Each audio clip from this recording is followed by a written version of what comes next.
Bom dia, pessoal.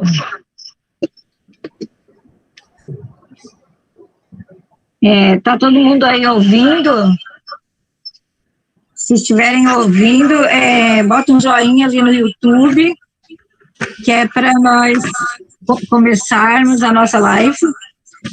Nós pedimos um pouquinho de desculpa para vocês, que tiveram alguns problemas em função da transmissão, mas agora já vai dar tudo certo.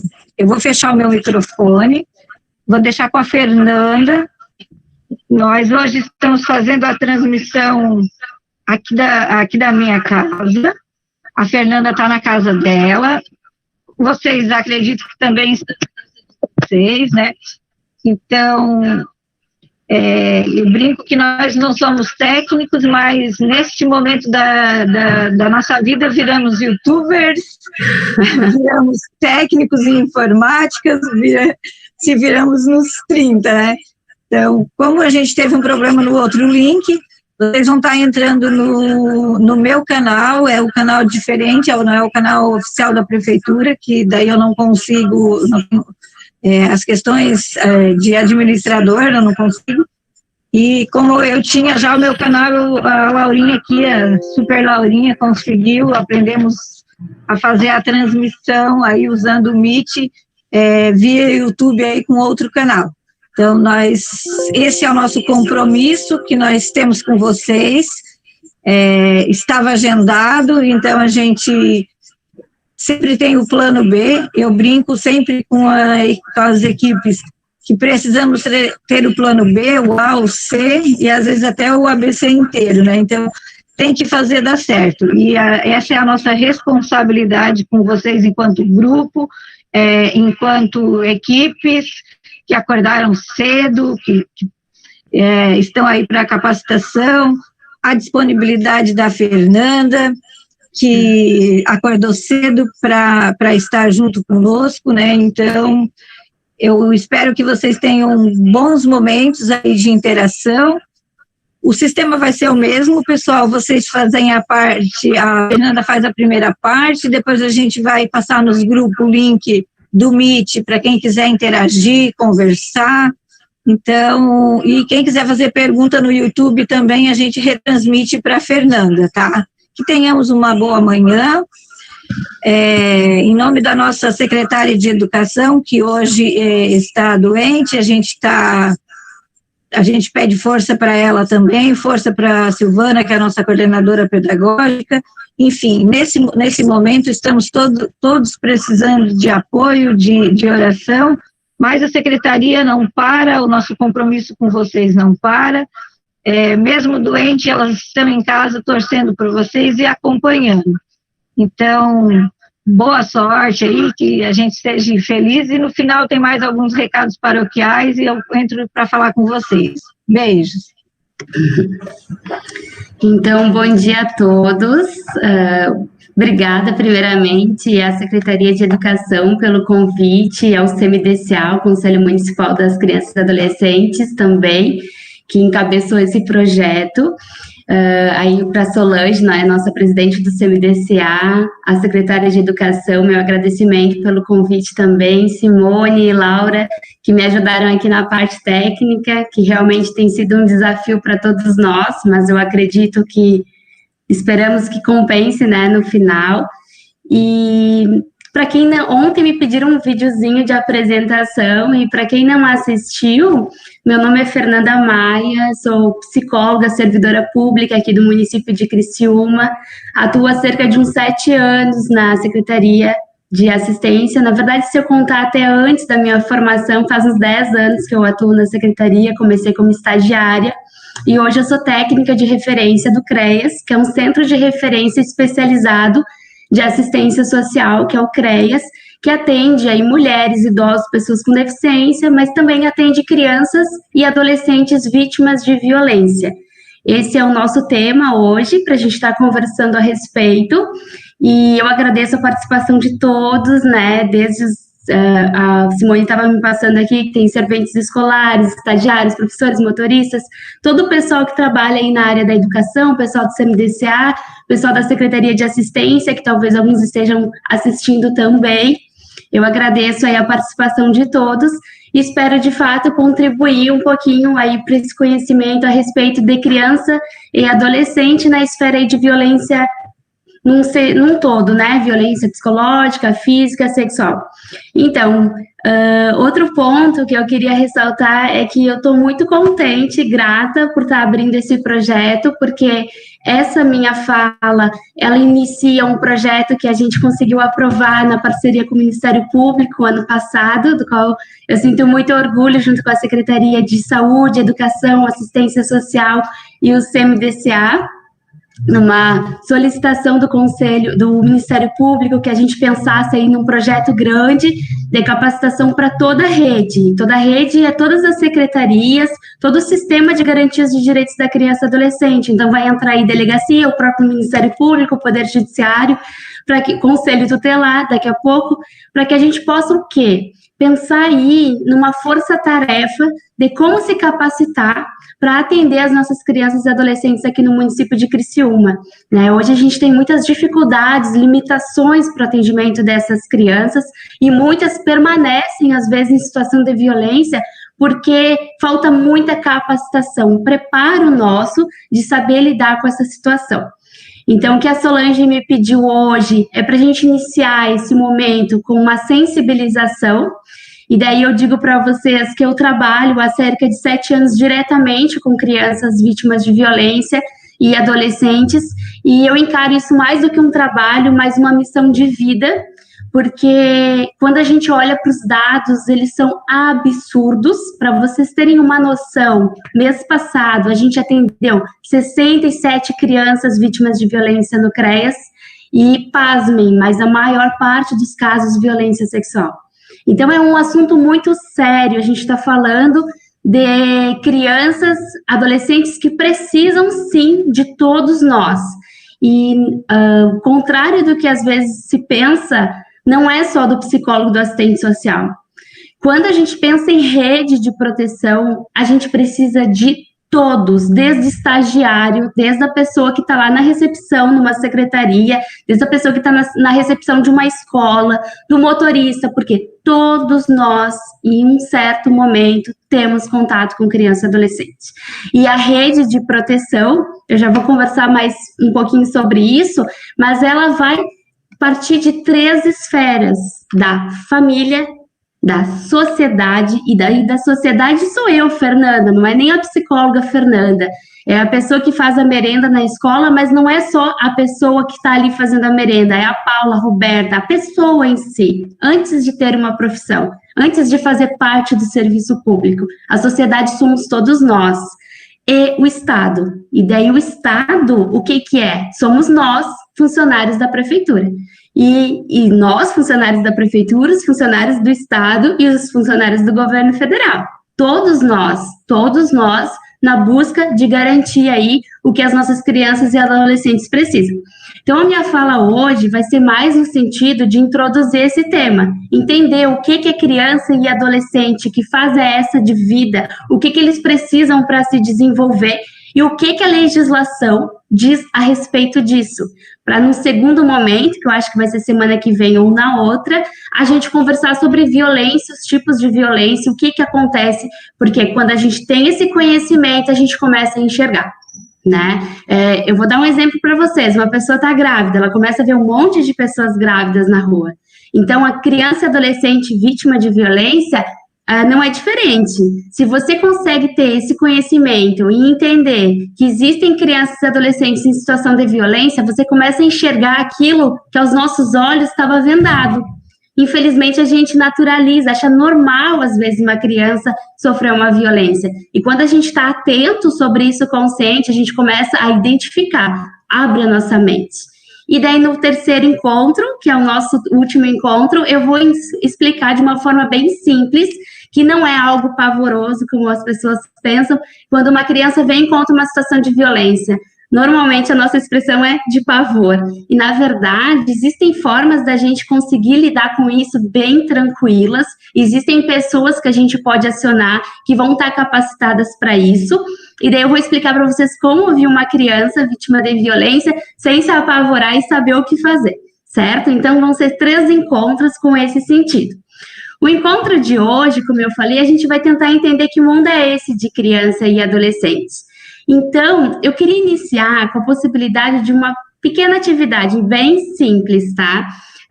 Será que todo mundo aqui consegue pegar um papel? Se não tiver papel, pode ser um guardanapo, alguma coisa que possa anotar.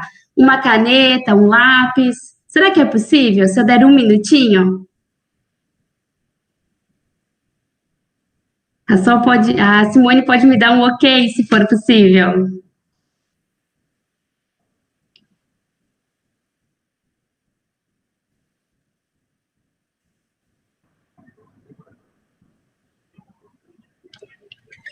Ai, Jesus, a gente fala de 15 microfones diferentes aqui, daí acontece isso.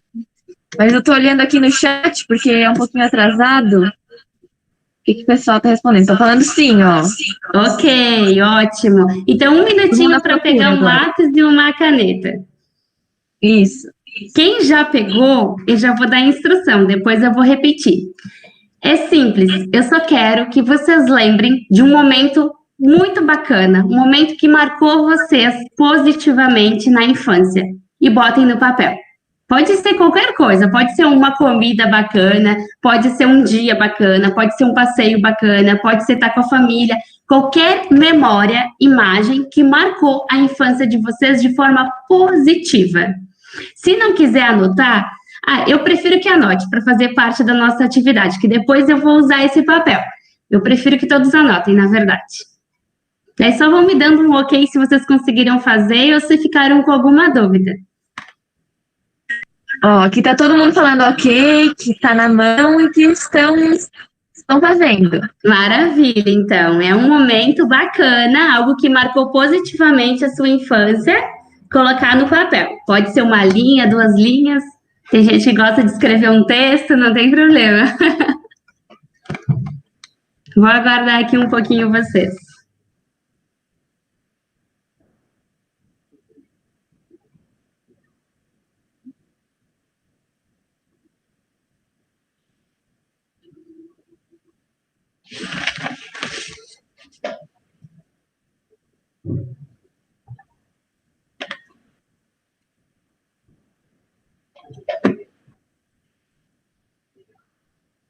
Todo mundo aqui interagindo, dando ok, Fernanda. Maravilha!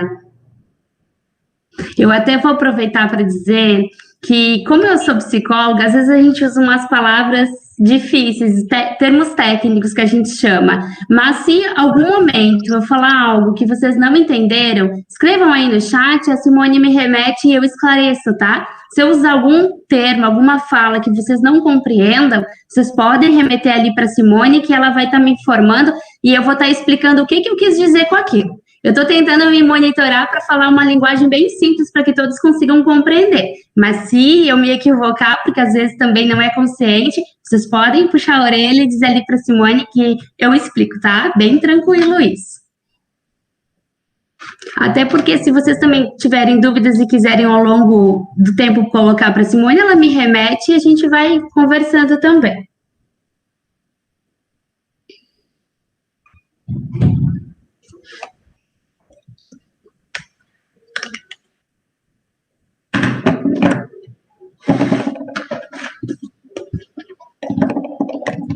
Ok, tudo tranquilo. Então, Fernanda, o pessoal tá fechando a atividade. Ótimo, então posso dar continuidade, né? Pode sim. Ótimo, então assim, esse papel vocês deixem de ladinho por enquanto, que eu vou usar ele no fechamento da minha fala, certo? Agora, para a gente começar a falar sobre criança vítima de violência, que eu já botei os dias, os objetivos. Então, primeiro ponto, né? Voltando ali um pouquinho atrás, quando eu trouxe esses dados de violência que a gente vem atendendo, os dados do Disque 100, que é um canal lá do Direitos Humanos que tem no país todo, que recebe todas as... Ele tem nos mostrado que qualquer pessoa pode ligar, basta digitar o número 100 e passar a informação. Vai para o Ministério Público, para a Delegacia e para o Conselho Tutelar. Depois, esses órgãos remetem ao CREAS, onde eu trabalho, e outros espaços que sejam necessários para tentar acessar essa situação de violência. Esses dados já têm nos mostrado no país inteiro que o número de crianças e adolescentes vítimas de violência é muito alto, como eu estava falando. Só que o que eu queria ver com vocês neste momento de pandemia? Vivemos um momento em que existe um isolamento social, que a gente precisa ficar nas nossas casas por uma questão de saúde, certo? E vocês devem ter percebido, visto na TV, em outros espaços, que os dados de violência contra a criança têm aumentado. E alguém já parou para pensar o porquê disso? Por que existe um maior número de violência no momento em que a criança está com a sua família? E daí essa é uma informação importante para todos nós termos. Se a gente for pegar, até vou mostrar para vocês aqui que eu trouxe os dados. Se a gente for pegar esses dados do Disque 100, o que eles nos mostram? Que quando a gente fala de violência contra criança e adolescente, certo? Quando a gente fala de violência contra criança e adolescente, adivinhem quem são os principais violadores? Quem está na família. As pessoas mais próximas a essa criança. Por isso que no momento de pandemia, de isolamento social, que a criança não está indo para a escola, que a criança não está indo para o serviço de convivência, que a criança não está indo para o CRAS, o que está acontecendo? O número de violência contra a criança tem aumentado e muito. Agora percebam a importância do nosso trabalho, porque a criança, pelo simples fato de estar num outro ambiente que não é a sua casa, ela tem pessoas para a qual ela pode contar o que ela está vivenciando. E pessoas adultas que irão identificar se aquilo realmente é uma situação de violência. E isso é muito sério, porque no momento que a gente tem um isolamento social, que as crianças são obrigadas a ficar 24 horas dentro de casa, certo? E que os dados nos mostram que a maior parte de número de violência contra criança e adolescente é dentro de casa, é pai, mãe, padrasto, tio, pessoas que estão dentro da casa da criança, isso nos mostra que elas estão em situação de risco. Um dos motivos da gente pensar essa capacitação de hoje é porque a gente tem que estar preparado para quando essas crianças voltarem para a escola, porque talvez vai vir muita informação. E assim, não basta ouvir a informação, tem que saber o que fazer a partir dessa informação, quem buscar a partir dessa informação. Então, é isso que a gente está pensando aqui nesses dias, antes da gente retornar às aulas no curso normal. Mesma coisa eu digo para o serviço de convivência e para os CRAS. É o espaço que as crianças estão frequentando, então é o espaço que a situação, a informação vai chegar. E se a gente não souber como encaminhar, essas crianças vão permanecer em situação de violência. Percebam a responsabilidade e a importância do nosso trabalho, independente de quem eu sou no espaço da rede. Independente se eu sou um motorista, independente se eu sou merendeiro, independente se eu sou a pessoa que faça a limpeza do local que eu trabalho.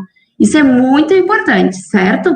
Outro ponto, a criança, ela tem como primeira referência a família, certo? Antes dela ir para a escola, com quem que ela convive? Com a família. Então, nem sempre a criança consegue perceber que ela está numa situação de violência. Por quê? Como a pessoa que era para cuidar de mim, me proteger, dar a garantia que eu preciso para sobreviver, ela está me maltratando. Às vezes ela não entende aquilo como maus tratos. Às vezes ela entende aquilo como algo normal, que ela vivencia. E daí eu chamo a atenção. Porque criança que sofre violência, principalmente física e psicológica dentro de casa, aonde é que vai aparecer o comportamento dela difícil? Na sala de aula, no serviço de convivência, quando eu estou lá fazendo atividade com as crianças. E é fácil lidar com esse tipo de criança? Não.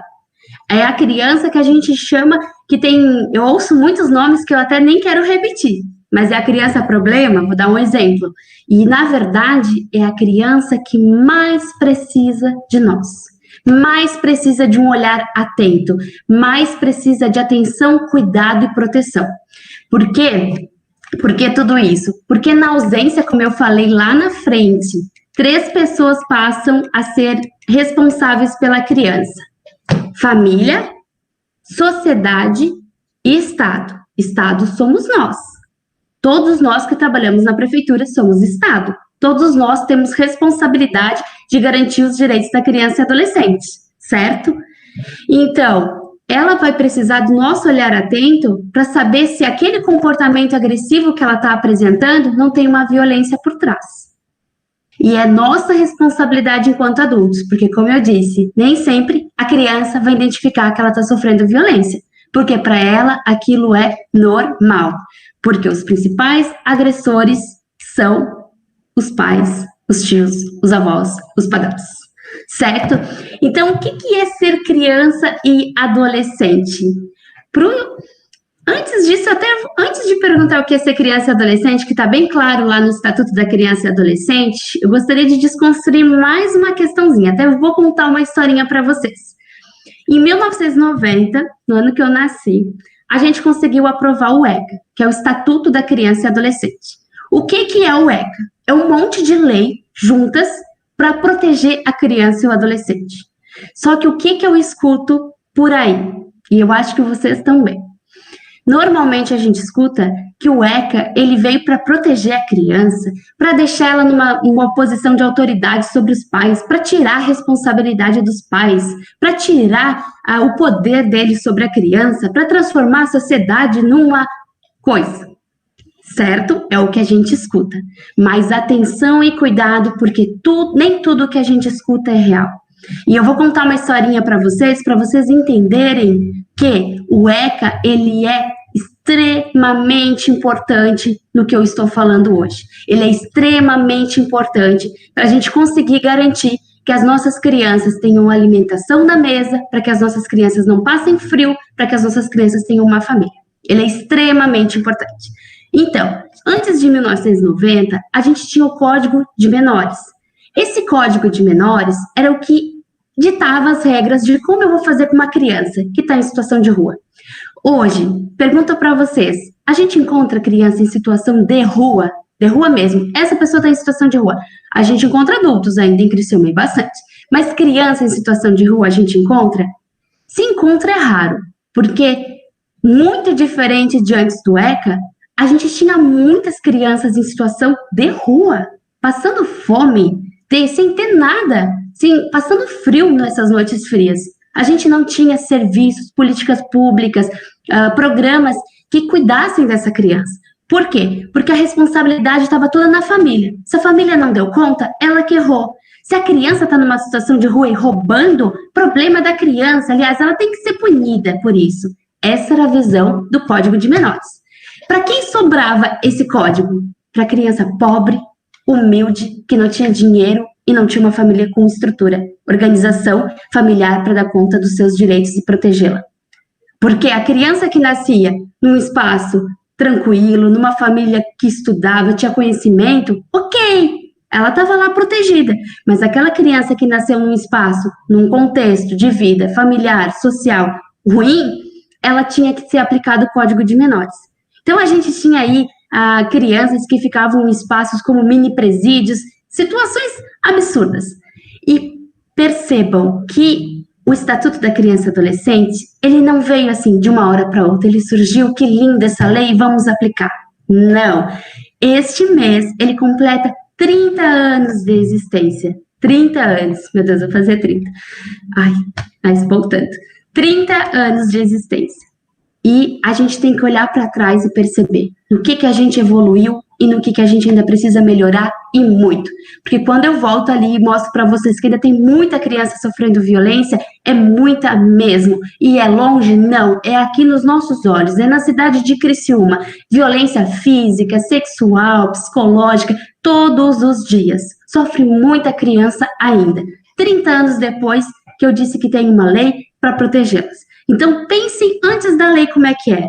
Para vocês terem uma noção, essas crianças foram mobilizadas e também foram para o poder, para o governo, dizer, eu preciso sim. E sabe o que elas reivindicavam, o que elas pediam naquela época, antes do Estatuto da Criança e Adolescente? Uma coberta para dormir, não passar frio, uma alimentação, uma cesta básica, uma comida, para que elas não passassem fome. E daí eu pergunto para vocês, nessa época de pandemia, eu sei que não está fácil para ninguém, e talvez até a resposta de alguns sejam sim, mas se vocês têm filhos, vocês devem pensar, meu filho está quentinho nesse frio? Meu filho tem alimento, tem comida para comer, tem uma casa, tem família, adultos para dar um suporte, dizer para eles o que é certo e o que é errado? Se eles têm, eles já têm seus direitos fundamentais garantidos. Mas eu afirmo para vocês com toda a certeza, ainda em Criciúma temos crianças que não têm esse mínimo. Eu canso de sair de casa, de casas que eu faço visita domiciliar, e está faltando até o pão. Eu canso de ver isso. Claro que hoje a gente tem outros mecanismos, felizmente a gente tem os CRAS, tem a cesta básica, tem programas do governo que vão auxiliar. Mas a gente ainda tem famílias nessa condição. Eu nunca esqueço que eu trabalhava no serviço de convivência e a gente tinha aquelas cartinhas de final de ano para pedir para o Papai Noel um brinquedo, algo que a criança quisesse. E eu nunca esqueço que eu me emocionei quando eu vi, porque o Correio faz uma parceria com os CRAS no final do ano, para que eles deem essas cartinhas para alguém que queira presentear essas crianças. Então, todo mundo ganha presente de Natal. Eu acho isso muito bacana. Mas aí que tá a questão. Uma das crianças, sabe o que ela pediu? Uma cesta básica. A alimentação para dentro de casa. E a responsabilidade é da criança de trazer o alimento para dentro de casa? Não é, né? É do adulto. E é isso que a gente tem que prezar. Porque se a família não tem condições naquele momento de ofertar, entra a prefeitura, o município, nós, do estado, para dar conta disso.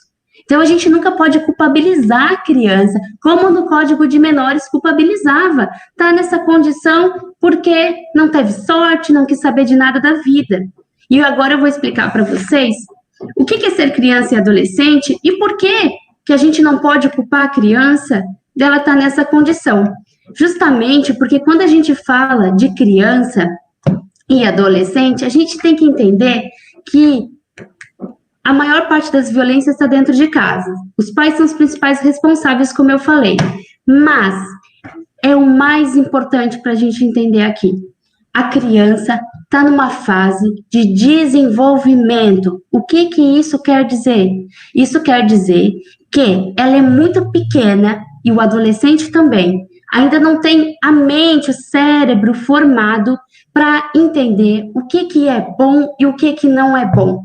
O que vai me fazer bem e ser saudável, o que não vai me fazer bem e ser saudável. Por isso que toda criança, ela precisa de um adulto para poder orientá-la. E na ausência da família de ter condições, e daí vocês vão concordar comigo que tem muita família que tem muita dificuldade de cuidar dessas crianças e protegê-las. E daí, às vezes, a gente culpa essa família, às vezes a gente julga essa família e diz, nossa, olha o que essa mãe faz com essa criança. Mas eu falo de fonte segura para vocês que atende famílias desde 2014, eu acredito. Eu já atendi, não faço ideia quantas famílias. Se eu pego a história de vida dessa família que maltrata uma criança, eu vejo que essa mãe, esse pai, essa avó, esse tio também foram muito maltratados pelos seus pais. Então, a forma como eles aprenderam de educar essas crianças também foi no laço, foi na briga, foi na paulada. E chamo a atenção, porque eu ouço muito ainda assim, o que é uma palmada, o que é um tapa. Gente, enquanto a gente educar as nossas crianças batendo nelas, eu não posso reclamar depois quando ela tá batendo no coleguinha na sala de aula. Porque se eu ensino ela que quando eu perco o controle, eu bato, o que é que ela vai fazer quando tá discutindo com o coleguinha na sala de aula? ela vai aprender que ela tem que bater. E daí eu digo, sempre atrás de uma criança tem que ter um adulto, ninguém nasce de chocadeira, certo? Na ausência da família de ter condições de cuidar, a gente precisa da rede de proteção, que somos nós do município, certo? Então sempre tem que ter um adulto por trás. Se a criança apresenta um comportamento destrutivo para ela e para o outro, alguém ensinou. Ninguém nasce agressivo. Eu brinco, alguém já viu um bebê com uma faca na mão e dizendo, vou matar, vou fazer isso? Não. Toda criança nasce e aprende com o meio que ela vive. Se ela vive numa família tranquila, pacífica, ela vai ser tranquila e pacífica. Se ela vive numa família violenta, agressiva, ela vai ser agressiva. E digo mais, daí vocês podem me perguntar, não, Fernanda, mas eu conheço uma família que eles são super tranquilos, que eles são super educados, que eles tratam a criança muito bem, e a criança, meu Deus, quando eu chego perto, meu Deus, só falta bater em mim. E daí eu chamo a atenção para vocês, não é mais só a família. Tem um aparelhinho dentro de casa que é um perigo, ele se chama televisão. Às vezes, eu até tenho uma imagem aqui, que o perigo está muito mais perto do que a gente imagina. Aqui, ó, numa coisa simples como a televisão. E o que acontece aqui, ó? Olha só essa charge para compartilhar com vocês. Aí tem que cuidar o tempo, que eu falo bastante, mas qualquer coisa a gente continua semana que vem. Fico preocupada com meu filho na rua. Oi! Não precisa te preocupar com o tempo. Nós temos tempos até aí às 10h30, 11 horas, aí o pessoal vai participar. Maravilha, nós estamos então. preocupados com o teu tempo. Tá ok, tá certo, maravilha, então. Vamos lá. Então, aqui é uma charge que diz aqui, ó, fico preocupada com meu filho na rua até altas horas. Vocês devem estar vendo nos meus slides, né? Ainda bem que o meu fica quieto em casa assistindo televisão. E o que mais a gente tem hoje na TV? Abre o Jornal Nacional, é uma tragédia atrás da outra, uma situação de violência atrás da outra. Abre uma novela, é uma tragédia atrás da outra.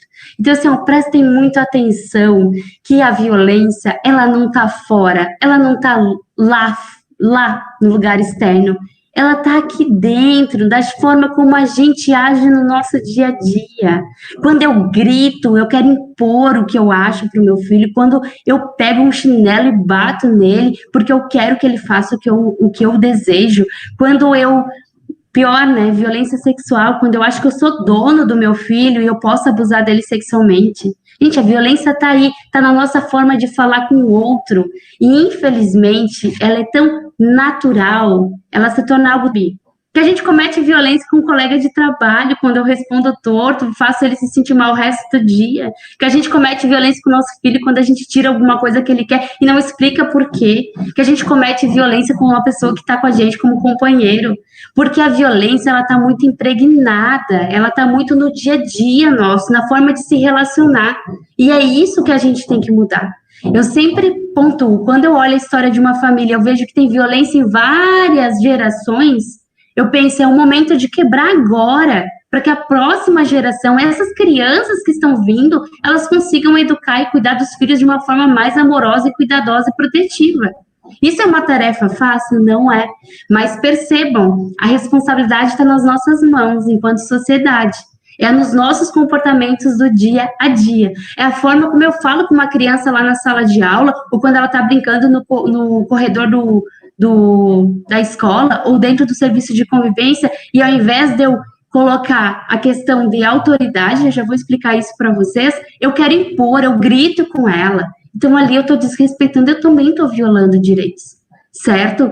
Uma coisa muito importante também, eu sempre falo disso, diferença entre autoridade e autoritarismo. Isso vale para a gente como pai e mãe e vale para a gente quanto funcionário, estagiário, professor, educador, conselheiro, vale para todos, psicólogo, assistente social.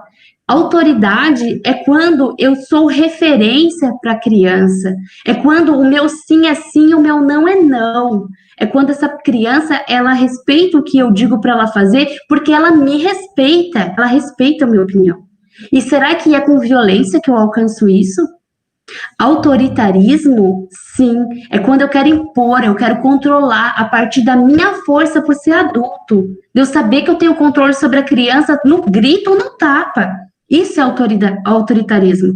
E, pasmem, mas uma educação com autoridade, ela tem muito mais chance de dar certo do que com autoritarismo. Porque quando a criança cresce, o que acontece? Eu atendo um idoso vítima de violência, que está apanhando na cara dos netos e dos filhos.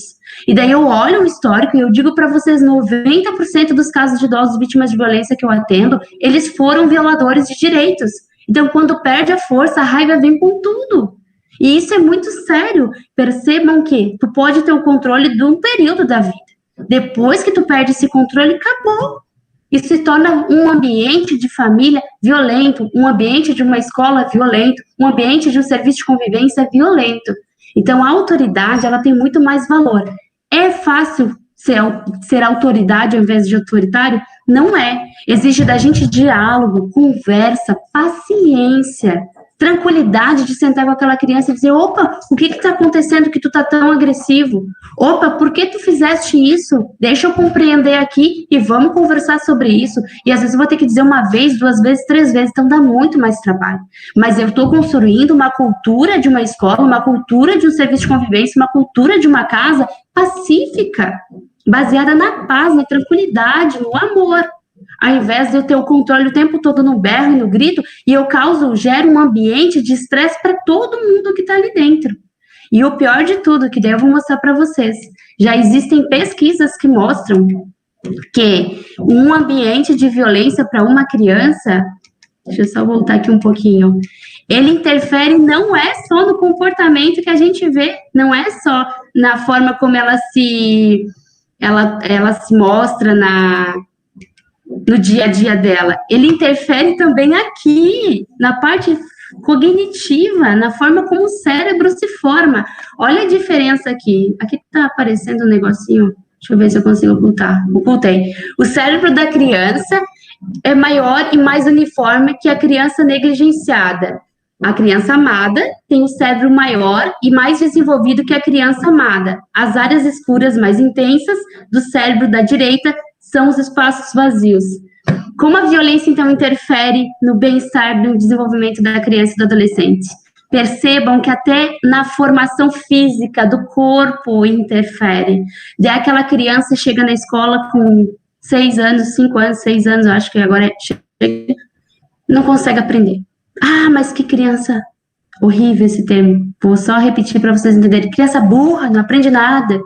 E às vezes a gente nem imagina que ela sofreu violência por 6 anos da vida dela. Porque, pasmem, eu atendo bebês de 2, 3, 4, 5 meses sofrendo violência física. Bebês, certo? E daí vocês podem me dizer, essa criança de 14 anos inferniza a minha vida. A gente não sabe se ela não sofreu violência por 14 anos. O que são 14 anos sofrendo violência? Isso é muito sério. E daí, imagina, se mexe no cérebro, na cabeça, na forma como ela se desenvolve, como é que eu vou cobrar de uma criança aprender com 7 anos de idade? Como? Me conta. Como é que eu vou culpar ela por estar nessa condição? Quando ela grita e briga com o coleguinha. Isso é muito sério, como eu volto a dizer. Então, a gente tem que ter esse olhar maior para entender que criança e adolescente, como eu disse, precisa de adultos conscientes e protetivos. Quando a família não consegue fazer isso, e uma das funções minha lá do meu trabalho do CRES é trabalhar para que a família desenvolva essa possibilidade de exercer essa função de proteger essa criança, entrar nós. E mesmo que não precise, aquela criança que ainda não sofreu violência, também entra nós. Entra nós como? De estar atento, de estar vendo que aquele comportamento daquela criança está muito agitado, está muito agressivo. O que tem por trás disso? Fala para a professora vai conversar com a coordenadora da escola. Vamos investigar o que está acontecendo para daí encaminhar para os órgãos competentes. Então, o que a gente tem que entender aqui? Que a culpa não é da criança. Daí eu entro nessa imagem aqui que eu adoro. Ninguém nasce odiando, Mandela vai falar. Ninguém nasce odiando outra pessoa pela cor da sua pele, por sua origem ou ainda pela sua religião. Para odiar, as pessoas precisam aprender E se podem aprender a odiar, elas podem ser ensinadas a amar. Vamos pensar num contexto bem caótico aí de violência, um bebê de 6 meses sofrendo violência, uma família que também sofreu violência, lá pelos seus pais, pelos avós, quem cuidou, e agora eu tenho esse contexto na minha frente. Cabe a mim julgar? Já vimos que não. Tenho que entender que é direito da criança acessar a alimentação, a casinha dela, a família sem violência, isso eu já entendi. Mas o que eu tenho que fazer enquanto profissional? Entender que se elas aprenderam a ser agressivas, se elas aprenderam que as coisas ruins nesse momento, se elas apresentam comportamentos negativos, eu tenho que ter as ferramentas, e daí eu tô falando de todos os profissionais que atendem crianças e adolescentes, eu tenho contato com elas, para inverter essa situação. É fácil? Não é.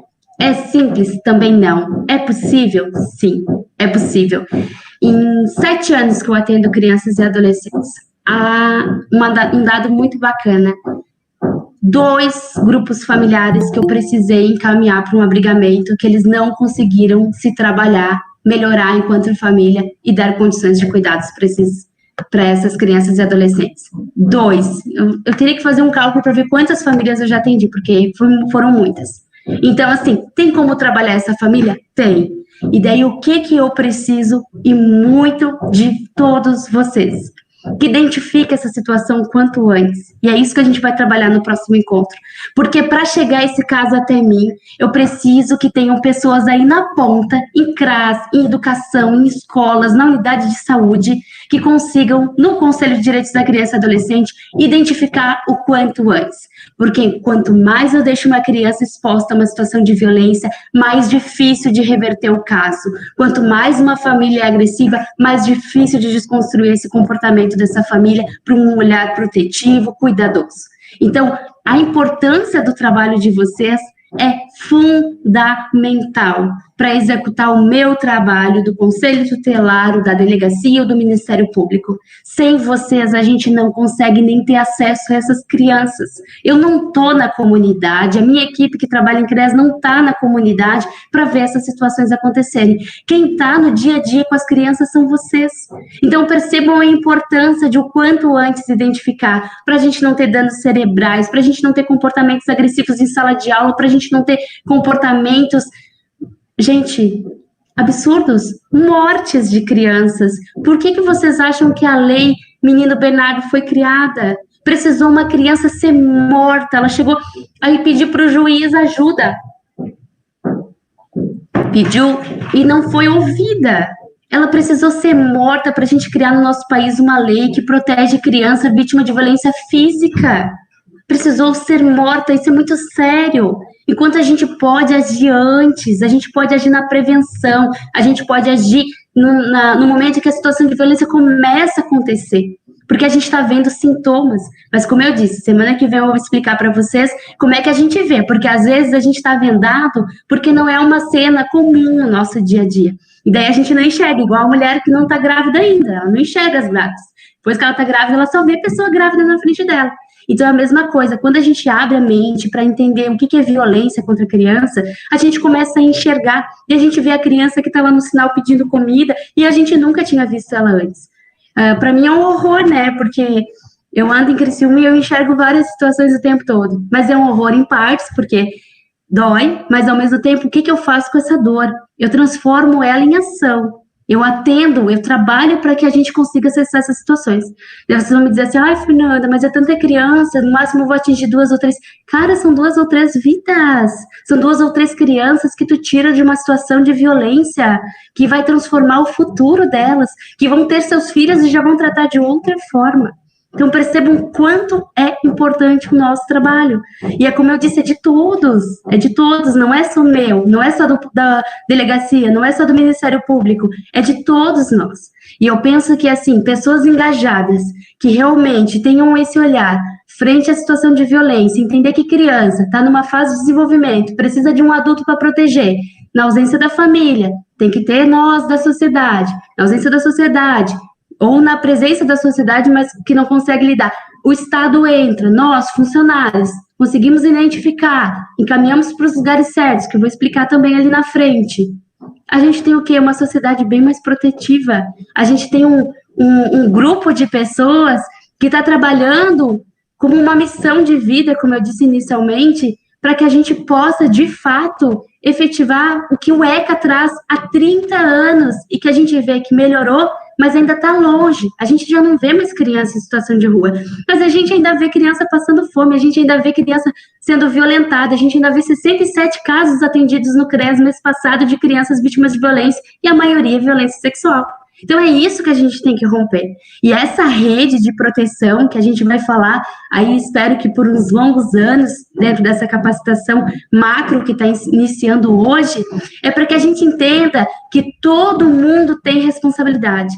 E eu abro um parênteses aqui. Não é de graça que nós estamos fazendo isso. É responsabilidade do Estado e todos nós somos pagos para trabalhar nesse sentido. Só que a gente tem que parar de trabalhar na caixinha.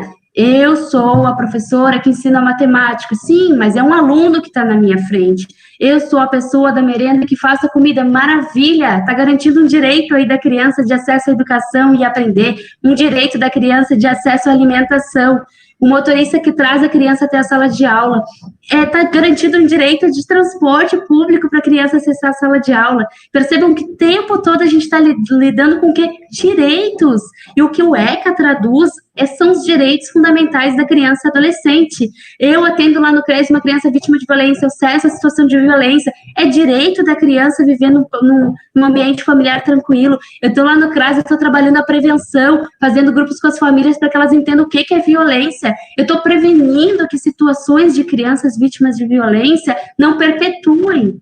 Então, isso, todos nós temos a nossa função nessa rede de proteção, porque a rede de proteção, ela é tudo, é a Secretaria de Educação, de Assistência da Educação, é a Delegacia, o Ministério Público, o Poder Judiciário e o Conselho Tutelar. Só que todos nós temos que ter esse olhar humano, técnico, de entendimento. Quando eu falo técnico, é entender o que é a violência, entender o que é ser criança e adolescente. E daí um outro ponto aqui para a gente ir fechando. Qual é a diferença dos direitos da criança e do adolescente? Qual é? Porque muitas vezes eu vejo pessoas, sociedade, famílias e Estado protegendo mais a criança do que o adolescente. Não tem diferença nenhuma para a lei. Eles todos estão em fase de desenvolvimento, então todos eles merecem a nossa atenção. Eu me preocupava quando tinha 10 anos, agora tem 14 que se virem. Não, até completar os 18 é responsabilidade nossa.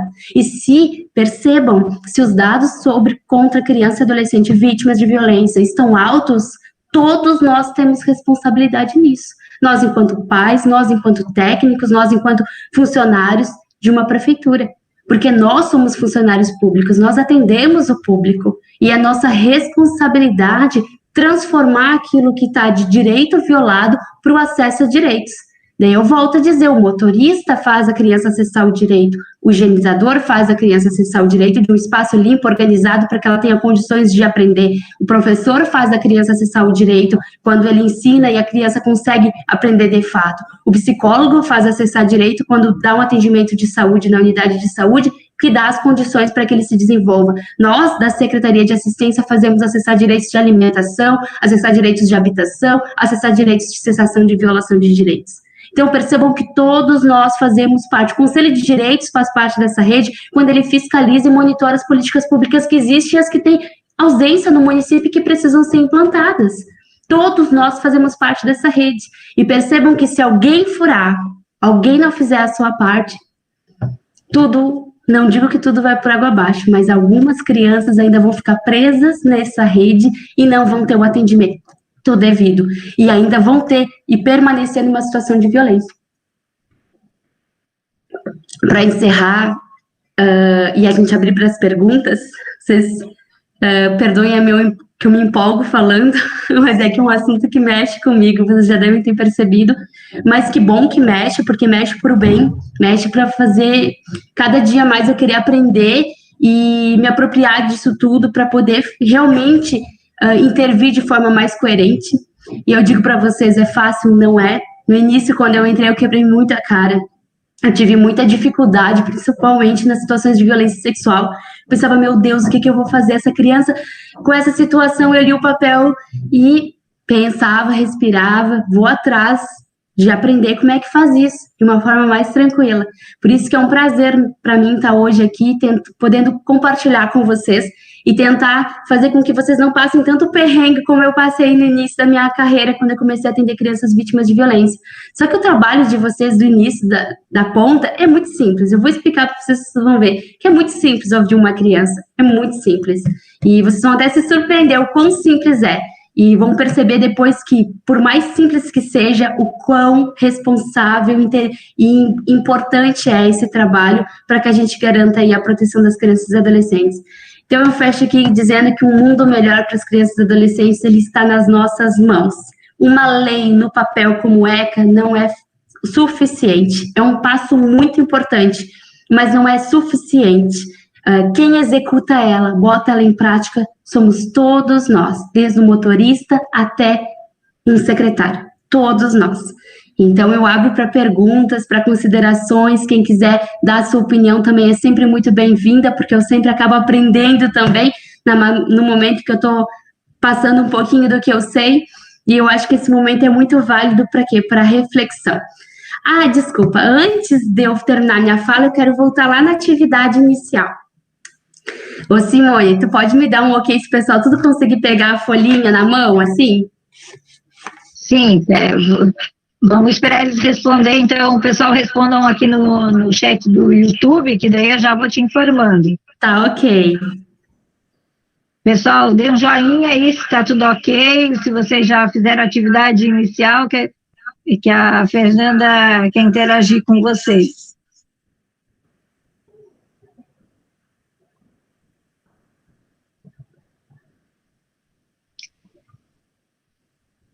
Fernanda, enquanto isso, a gente vai te passando aí algumas perguntas do pessoal aqui, o pessoal está dizendo aqui ok. Eu só vou copiar e colar e colocar ali para ti. Uma das perguntas que tem aqui é como agir para iniciar esses cuidados se a professora não der atenção ao olhar da estagiária. Tá aqui, tá me falando ao vivo. Então, é muito importante uma sensibilização. O que a gente está fazendo aqui hoje é buscar justamente isso, sensibilizar os profissionais da importância deste olhar. Infelizmente, a gente vê, e eu atendo na rede já aí faz uns 10 anos, que nem todos os profissionais têm esse olhar sensível à causa da violência. Mas eu penso que, além do professor, dentro de um contexto escolar, nós temos aí um orientador, depois do orientador nós temos ainda um diretor. Então, se quando eu falo diretamente com quem é a minha autoridade acima de mim, e essa pessoa ainda não tem essa sensibilidade para compreender o quão grave é esse assunto, eu posso me direcionar a um orientador, eu posso me direcionar se tiver um assistente social, eu sei que hoje a rede de educação tem uma assistente social, entre aspas, que eu admiro bastante, Adriana.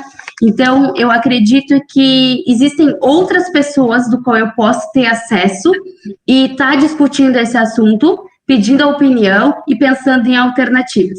Porque, realmente, é responsabilidade do estagiário passar a informação. Quem vai fazer algo com essa informação são os técnicos que atuam dentro do contexto escolar. Né? Não é responsabilidade do estagiário, por exemplo, acionar o conselho tutelar.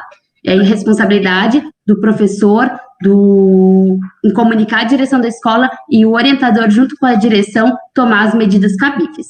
Então, assim, a minha sugestão para esse tipo de caso é tu conversar com alguém que está acima deste professor. Deixa eu te passar mais algumas perguntas aqui. Está colando lá, Simone? Vou começar a colar ali no link no chat. Do Meet, tá? No chat, daí tu vai respondendo. Só um pouquinho aí, pessoal, paciência. A gente ainda não é tão craque aqui, mas é que são 4 equipamentos na mão para conseguir chegar até vocês.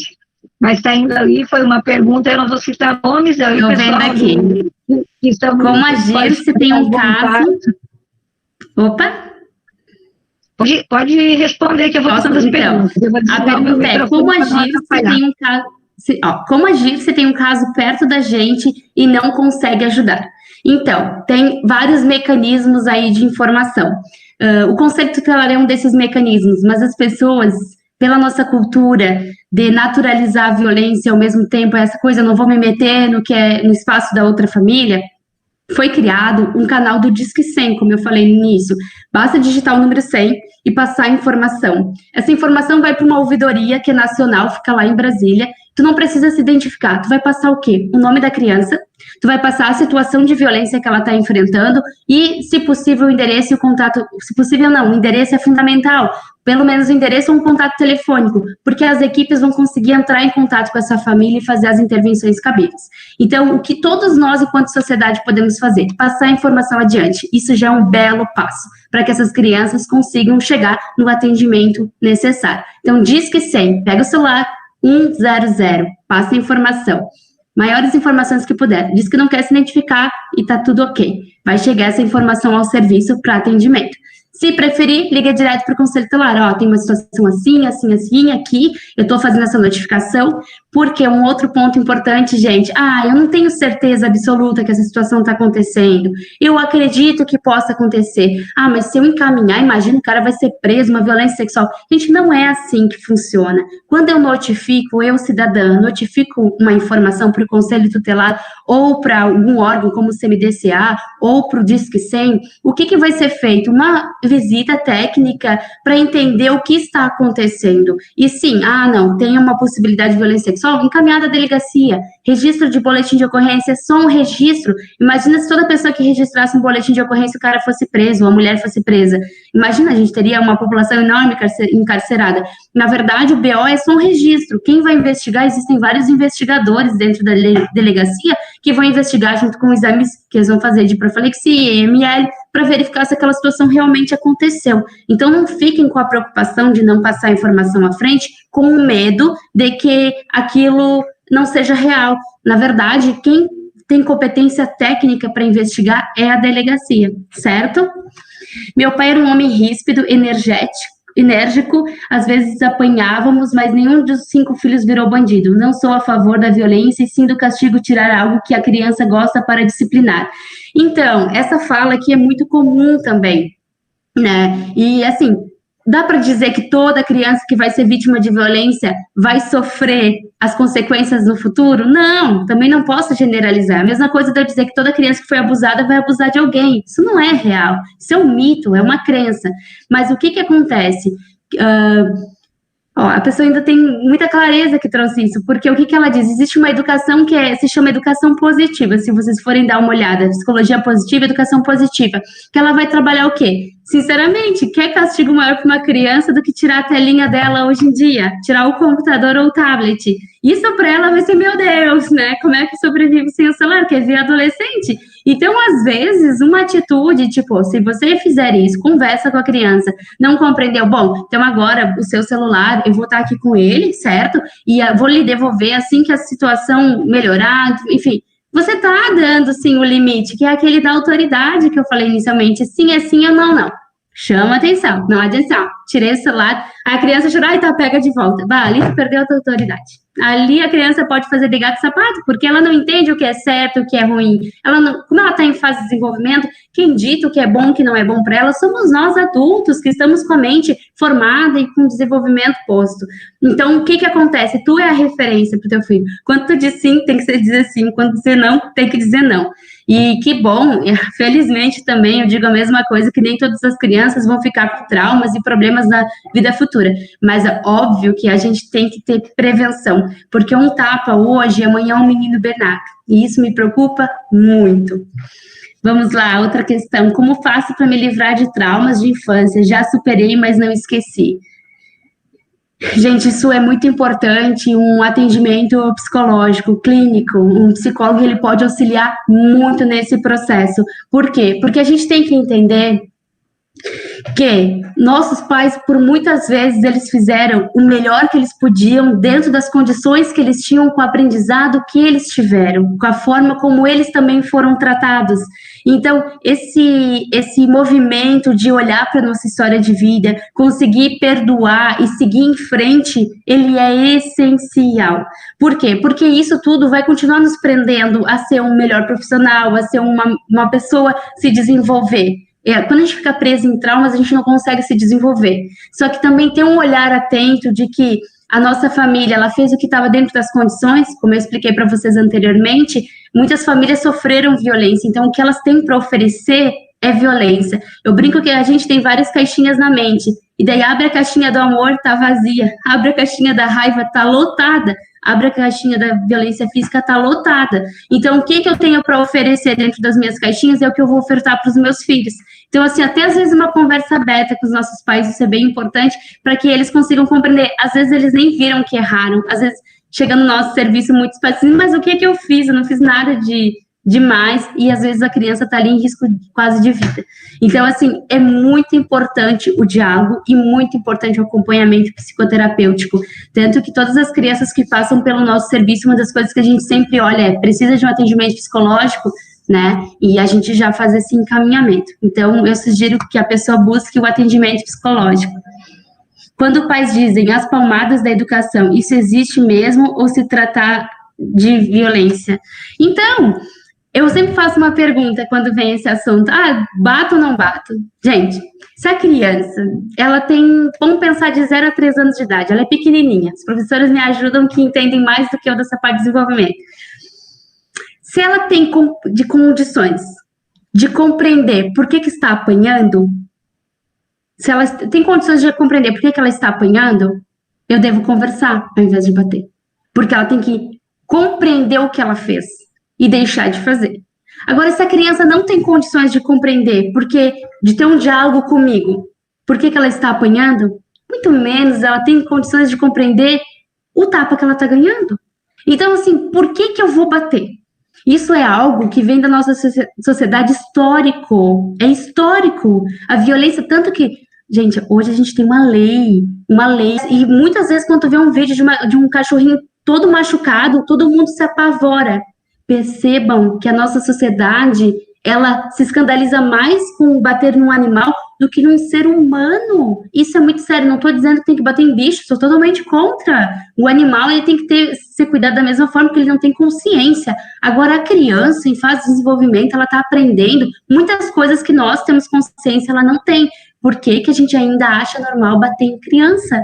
Se ela não compreende, não tem por que bater. Se ela compreende, conversa, faz ela entender, tira o celular, como a nossa colega ali de cima falou, muito bem colocada, beleza? Pergunta inicial: brincar com meus irmãos e amigos, sem ver maldade nem violência, ficarmos bem à vontade com toda inocência. Como funciona as questões? Deixa eu baixar um pouquinho aqui.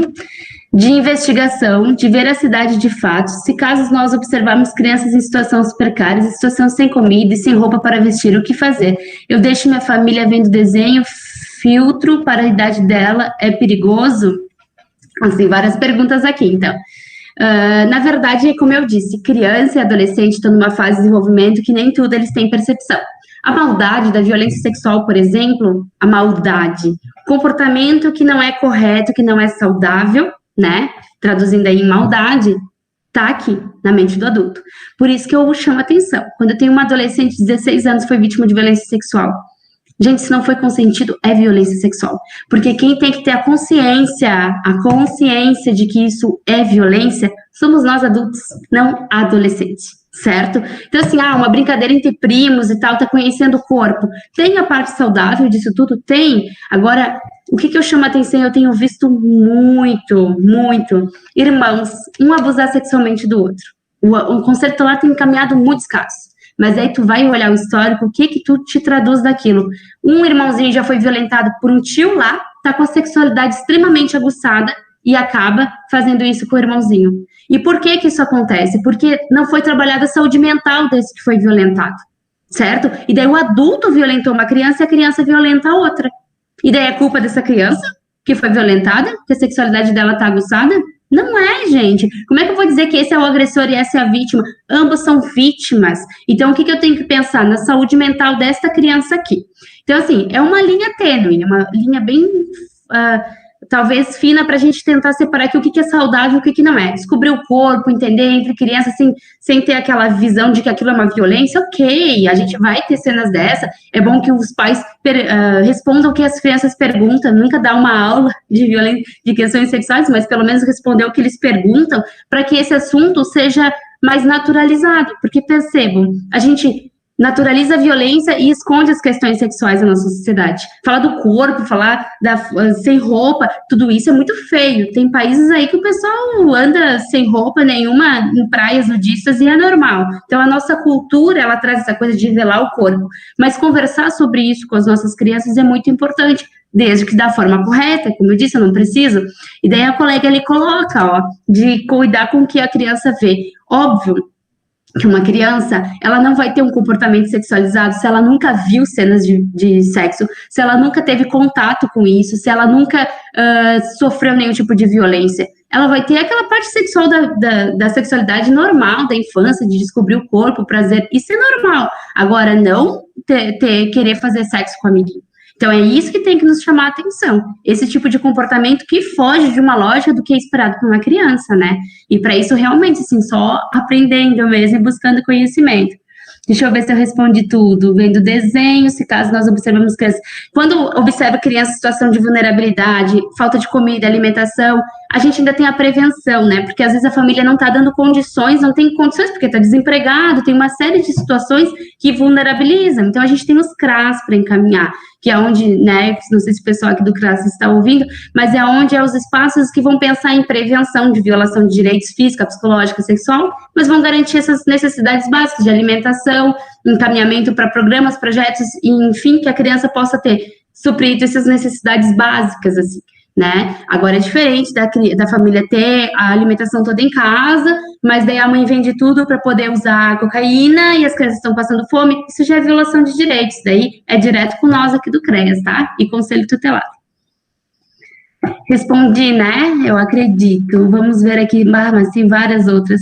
Já fizemos isso há 2 anos, até agora nada foi feito. Sobre tua resposta nesse momento, fiz uma denúncia de uma criança sofrendo violência sexual dentro da casa, fiz a denúncia no posto de saúde, eles tomaram as providências cabíveis. Quando se fala sobre o ECA, tá, isso eu acho, as pessoas pensam que se trata apenas de adolescentes infratores e não com muito de proteção das crianças, total falta de informação. Essa é uma fala muito importante, assim, porque a gente brinca, né, que encaminhamento, encaminha a situação. Vamos pensar, o diretor da escola foi lá, encaminhou a situação e jogou para o Conselho Tutelar. Peguei a bomba e joguei para outro serviço. O outro serviço pega e joga para outro serviço, e no fim todo mundo fica se abstendo de resolver, e a situação fica rolando, e essa criança fica rolando na rede. É o que a gente conversa. Ontem eu ouvi de um promotor, numa live, que eu participei, que eu achei bem bacana, ele disse assim, a gente tem que trocar esse termo encaminhamento para corresponsabilidade. Então, assim, é muito importante quem fez a denúncia, mesmo que seja da sociedade civil, tá? Que seja eu, Fernanda. Mas eu fiz a denúncia e passei lá para o Conselho Tutelar. Daqui a um mês eu ligo, e aí, conselheiro?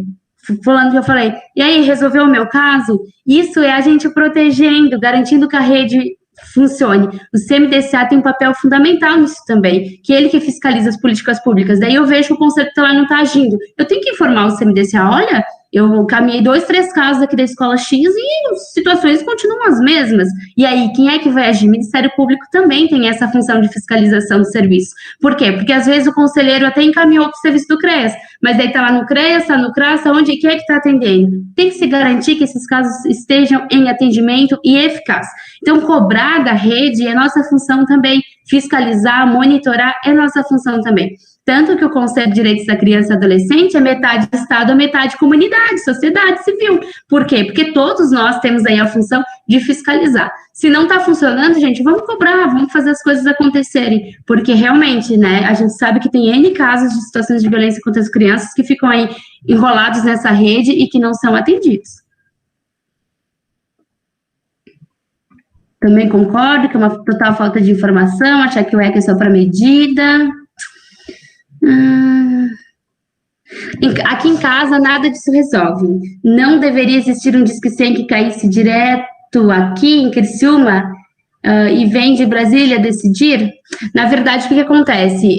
O Conselho Tutelar é o órgão de Criciúma. Tu pode ligar diretamente para o Conselho, né? Mas tem gente, como eu disse, que não quer se envolver, não quer ser algo mais...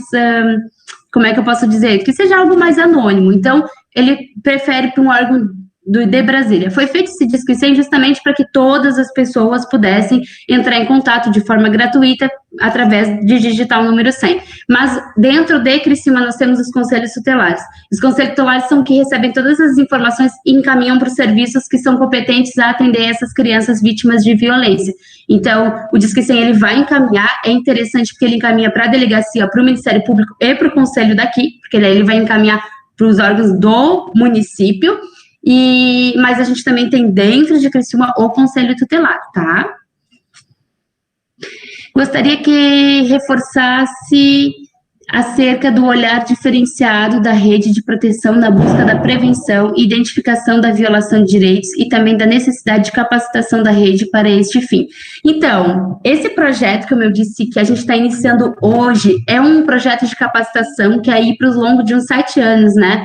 A Solange pode depois me confirmar, para que a gente possa capacitar a rede, e o que eu estou fazendo aqui hoje é com esse objetivo, que a gente consiga ir aprendendo a identificar esses casos, encaminhar, porque a rede é isso, é desde a identificação até a execução e cessar uma situação de violação de direitos. Então, a ideia de hoje era buscar entender o que é criança e adolescente e por que elas têm direitos. Semana que vem, como eu disse, eu vou falar sobre o que é as violações de direitos, para na terceira semana a gente identificar como é que eu faço esse acolhimento e ouço essa criança que me traz uma situação e para quem eu encaminho dessa rede. Então, assim, é um processo a capacitação.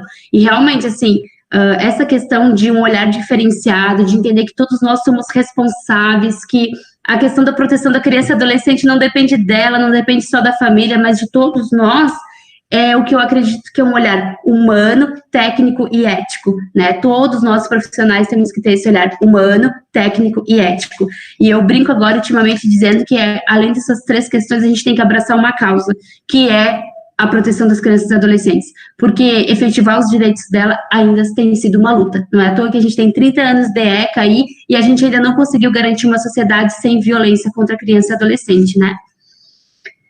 Parabéns, muito boa essa formação, obrigada. Deveria estender a todos os profissionais da rede, vamos, a nossa intenção é essa, junto com o CMDCA, que a gente consiga formar aí todos os profissionais da rede de atendimento, isso já é um sonho aí ao longo de alguns anos, e vamos começar com vocês, que eu sei que vão ser sementinhas, que também vão plantar outras sementinhas, e que a gente vai conseguir aí, acessando todo mundo que faz parte dessa rede aí de proteção do município de Criciúma, mas a nossa intenção também é ampliar essa fala para que todos que atendam ou convivam com crianças e adolescentes na rede façam esse trabalho.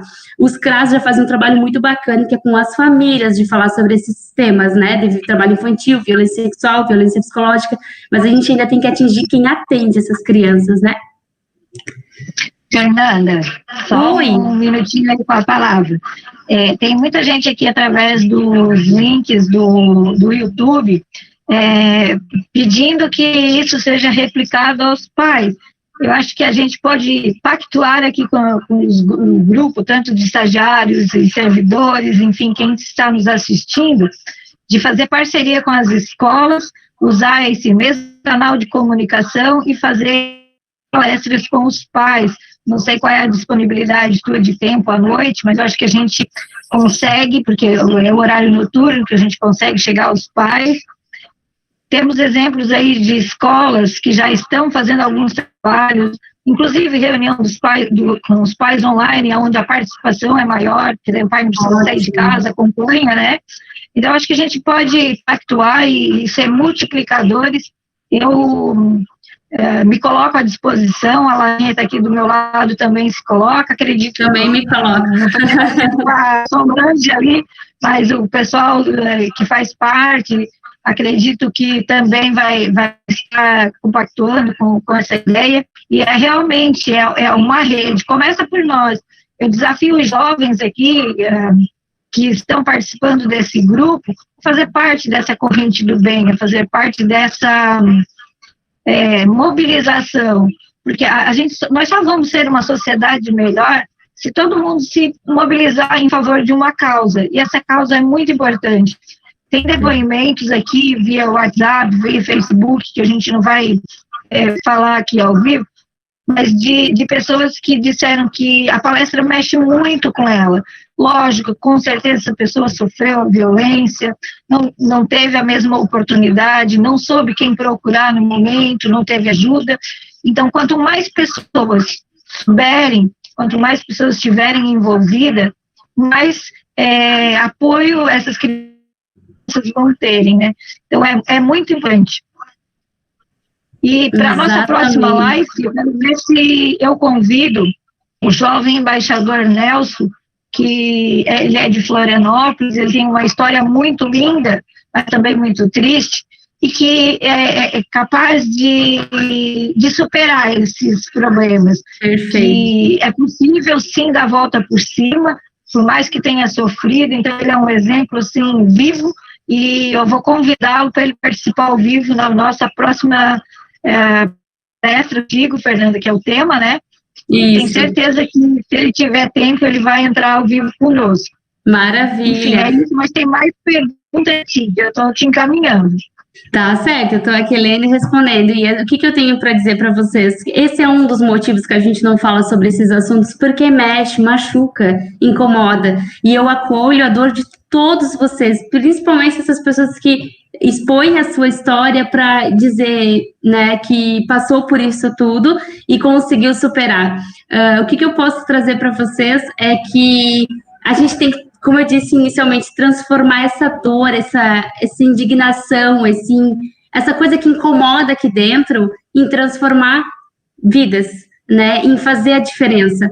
E eu acho que talvez essa indignação a gente possa, claro, não desconsidero aí um acompanhamento psicológico, né, um atendimento terapêutico para trabalhar essas dores, mas assim, que a gente possa usar disso como uma força, que é o que eu venho trabalhando com as famílias, porque não pensem que uma situação de violência só traz danos negativos, né? Óbvio que a maior parte dos danos são negativos, mas também essas famílias, eu vejo uma força, uma garra, que eu nem não vejo em outros espaços, porque passaram por aquilo, e quando elas vêm juntas, eu sempre pergunto, vocês estão dispostos a mudar essa situação? Porque tem que partir de vocês. Vocês estão dispostos a lutar pelos filhos de vocês, que estão aí para serem encaminhados para um acolhimento? Vocês estão dispostos a realmente lutar por serem diferentes e pensar num mundo, num momento, numa família diferente para vocês? E a maior parte das respostas é sim. Então, juntos, a gente consegue sim transformar. E como eu disse para vocês, de todas as famílias que eu atendi, 2 eu encaminhei para afastamento 2 crianças, a gente encaminhou para 2 grupos familiares, na verdade. Uma família tinha mais de uma criança, para afastamento da família, porque na maior parte dos casos a gente consegue voltar atrás, consegue refletir, pensar e desenvolver essa proteção necessária para cuidar dessa criança. Então, assim, quem sofreu com isso, e eu, como eu digo, eu acolho muito essas pessoas, nesse momento eu acolho com o meu coração para dizer, busquem ajuda, né? Todos nós merecemos estar bem nesse meio que a gente vive, e usem dessa indignação para fazer a diferença. E eu estou à disposição, tá? Depois, se quiserem compartilhar aí meu telefone, meu WhatsApp, eu respondo também particularmente, se alguém quiser conversar, eu fico à disposição. Em relação a essa questão da gente criar essa rede de proteção, de falar com os pais, eu não tenho perna, para ser sincera, para tudo, mas qual é a minha intenção? Se eu conseguir capacitar um grupo aí que esteja disposto para isso, e a gente virar 10, virar 15, daqui a pouco a gente consegue atingir, sim, toda a rede de educação e os pais, não tem problema nenhum. Eu não vou conseguir fazer reunião em todas as escolas, e até porque, como eu disse, eu trabalho 40 horas na prefeitura e tenho mais as minhas capacitações por fora também, mas eu me coloco à disposição para capacitar um grupo que tem interesse para repassar para esses pais. Isso a gente pode fazer com toda a tranquilidade do mundo, tá? Isso aí, então, Fernanda, a gente depois faz uma enquete nos grupos, nós temos todo o pessoal está conectado via grupos de WhatsApp, Telegram, tem aí em torno de 650 jovens aí que são estudantes, dos serviços gerais ali das escolas que estão, e tem mais outras pessoas que não estão no grupo, depois eu vou deixar ali no YouTube os nossos contatos, meio e Laura, para que a gente possa fazer uma enquete, quem gostaria de fazer esse grupo de formação voluntários contigo, e depois ser esses multiplicadores aí, com os pais, conforme o pessoal está pedindo, né? Então, acho que é bem válido, acho que uma grande, uma pequena ideia pode se tornar muito grande, e a gente pode ser, sim, uma rede. Vamos usar ali, teve depoimentos que disseram assim, mesmo que voltamos à normalidade, que continue esses encontros virtuais, que isso é importante, que atinge o maior número de pessoas, né?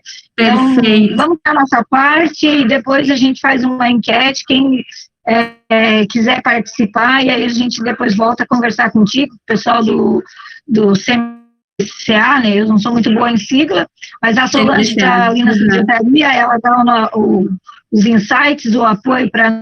E a gente vai se comunicando. E que bom que está tendo essa repercussão, esse interesse, que esse assunto ele é muito importante, né?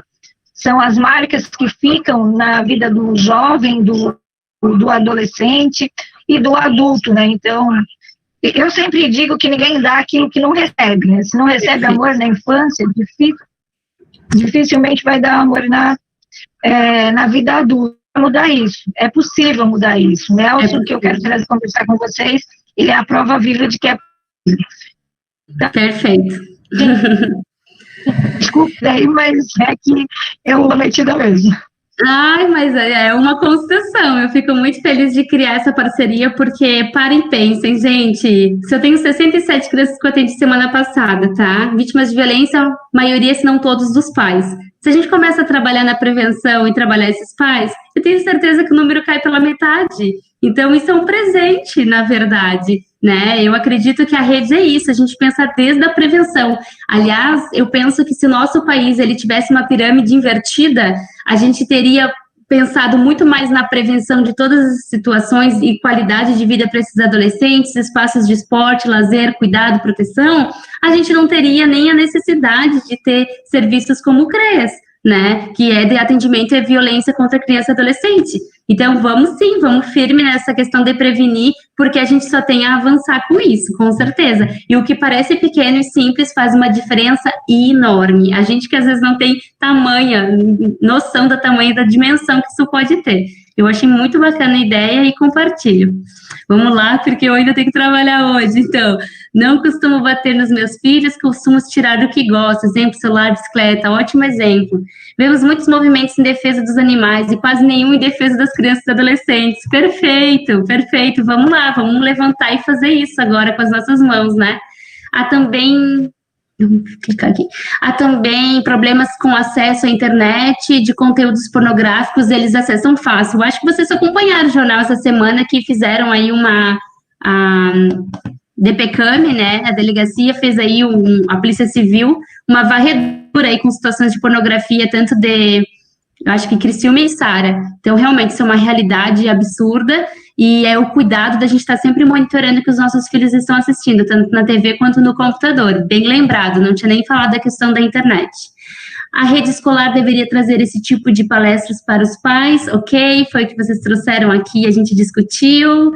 Quando tirar o celular não funciona porque a criança já está acostumada a ter tudo o que quer, e quando tu tira algo dela, ela te bate até tu devolver, e os pais brigam quando tu tenta ensinar.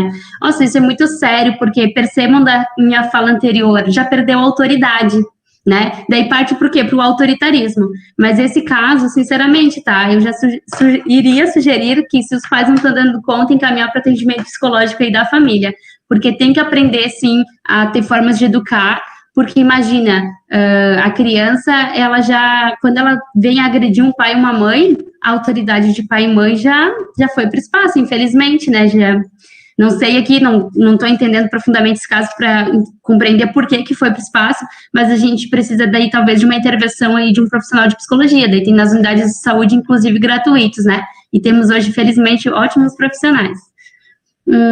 Conheço pessoas como pessoas que mãe e filhos desde então sofrem violência física, como podemos ajudar ou tratar casos como esse. Então, o CREAS, ele não atende só crianças, tá? Ele atende mulheres vítimas de violência. Todo caso de situação de mulher vítima de violência pode ligar para o 34458925.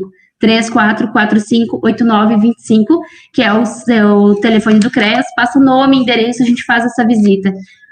Visualizou a situação de violência, o cara tá lá batendo na mulher, não sei o que fazer. Polícia Militar, gente, 190, PM, pode ser preso em flagrante, isso é muito sério. Hoje a gente tem um trabalho aí em Criciúma da Rede Catarina que está sendo muito bacana, que são profissionais que também estão capacitados para ter esse olhar mais humano em relação à mulher e estão fazendo um belo trabalho aí. Então, viu a situação acontecer? Delegacia, 190. Desculpa, PM, Polícia Militar, 190. Não, a situação eu sei que acontece, mas não é nesse momento. 34458925, telefone do CREAS, tá? Gostaria de saber sobre arma de brinquedo. Tem que proibir as crianças a brincar, pois falaram que incentiva a violência. Então, né, eu, Fernanda, eu sei que tem opiniões contrárias a isso, mas eu acho que a arma de brinquedo, ela tá dentro da naturalização da violência, né? Quando a gente dá uma arma para uma criança brincar e acha que isso é brinquedo, eu tô dizendo para ela que é normal ter uma arma, né, de fogo em casa. E daí a gente ainda tem uma política aí governamental federal aí que tá maleando isso, então eu acho que, na minha opinião, a gente tem outros brinquedos mais bacanas do que uma arma, né? Casos de violência também no meu bairro. Então, aconteceu que a criança tal veio de volta a casa. Para resumir, importante reforçar acerca do atendimento em rede, essencial para a efetividade da proteção das crianças e adolescentes. Isso mesmo. A criança voltou para casa depois da situação de violência. Pelo que eu vi, é mais ou menos isso, assim. Mas a rede, quando a criança vai para um abrigo, no primeiro momento, a intenção não é colocar ela numa família extensa, até porque... não é de uma família extensa, numa família para adoção, até porque isso daria outra palestra, né? A gente pode conversar no outro momento, mas é difícil hoje, nossa rede, quando as crianças estão dentro de abrigos, não é uma tarefa simples encontrar um pai e uma mãe, especialmente se é uma criança mais velha. E a tentativa sempre, porque, é como eu disse, as crianças às vezes naturalizam a violência. Então, ela pode estar apanhando muito dessa mãe, mas para ela gera um sofrimento tremendo quando tu afasta ela dessa mãe. Porque a forma como ela aprendeu a se relacionar com essa mãe, o vínculo é vínculo, né, da barriga da mãe. Então, assim, tá na política, tá no ECA, no Estatuto da Criança e Adolescente, que é sempre priorizar a família da criança, trabalhar a família para que a criança retorne. Então, é normal a criança retornar para a família, o que não é normal é ela ir para a adoção. É um direito dela retornar para a família, desde que a família oferte os cuidados. Percebeu que não, voltou a violência, diz que sem conselho tutelar, né? Estou cursando a Faculdade de Serviço Social, essa palestra me ajudou bastante a fortalecer o caminho que estou seguindo, maravilha, mais uma aí para nossa força. Parabéns, muita boa palestra, obrigada. Mas acredito que os pais também precisam aprender, isso mesmo, que possamos continuar com essas palestras, mesmo voltando ao normal, maravilha, concordo. Também quero participar e aprender. Para pais e mães seria essencial, porque tem mães vítimas disso, que fazem violência, não compreendem sobre o assunto, porque acham normal viver daquela forma, exatamente. Tem uma grande preocupação com as crianças com deficiência, muitas vezes querem se comunicar, porém não conseguem. Nossa, esse é um tema... Eu trabalhei uma época só com criança vítima de violência, com deficiência, e realmente, assim, ó, é uma preocupação maior, porque às vezes elas sofrem violência e até identificar leva muito mais tempo, se tem uma criança que não se comunica, né? E só que assim, por isso que eu digo, quem tem que estar atento é o adulto, porque é o adulto que tem que estar ligado que aquela criança está com um comportamento muito agressivo, ou que ela está apresentando, né, comportamentos que diferem do que o esperado, para tentar identificar, porque realmente tem crianças que não conseguem traduzir isso por serem um retardo mental leve, moderado, elas não vão conseguir trazer isso em palavras, né? Então, realmente, é um público aí que a gente tem que ter atenção dobrada. Também acho que a gente tem que preparar melhor as crianças, né, para esse atendimento. Sofri tanta violência sexual, física, moral na minha infância, olha só, situações de violência, eu acolho essa dor, né? Gostaria de fazer serviço social para ajudar famílias e crianças. Olha, que bacana, é o que eu acabei de falar, transformar a dor em mudança. E eu acho que isso é uma forma também curativa, né? Mas eu sugiro também o atendimento psicológico, que é muito importante. Fala um pouquinho das crianças especiais, tipo autismo. Muitas vezes sinto que o ser firme confundido com ser violência ou vice-versa. Eu tenho colegas minhas que são amigas pessoais também que trabalham na AMA, e realmente, assim, ouço relatos e eu vejo a dificuldade que é lidar com uma criança com autismo, porque até de contenção, às vezes, é necessário, né? Eu acho que a gente ainda tem que evoluir muito em matéria de cuidado, educação e de terapias alternativas aí para essas crianças, porque é difícil lidar. Eu conheço pessoas que convivem diariamente, né, que têm filhos autistas, e é um público muito difícil, mas também é uma área que a gente tem muito ainda, está muito escura, a gente ainda não consegue ter muita clareza frente ao que seria a forma correta, mas é o cuidado que, assim, tudo que envolve machucado físico, o que envolve palavras, gritos, isso é violência, gente. Então, assim, eu vou ser firme, eu vou posicionar a criança, olhar no olho dela e dizer, olha aqui para mim, isso tem autoridade. Agora, eu pegar, apertar, né, e eu gritar com essa criança já se torna violência, né? Então, realmente, é uma boa colocação, e eu acho que a gente ainda tem que avançar muito em matéria de pessoa com deficiência no nosso país, muito, muito, muito.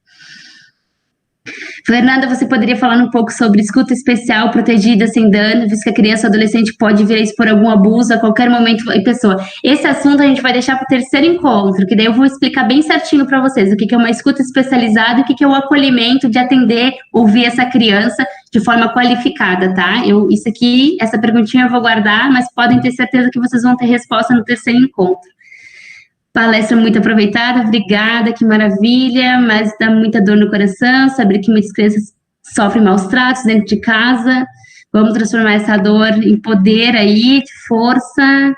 Pergunta para Fernanda se, no caso de crianças com deficiência, como identificar se ela sofre abuso sexual. Eu também vou trazer isso no último encontro, tá? Mais detalhado, assim, qual o comportamento que a criança normalmente apresenta quando ela sofre violência. A gente consegue identificar pelo olhar e não necessariamente pela questão dela vir a verbalizar, falar, né?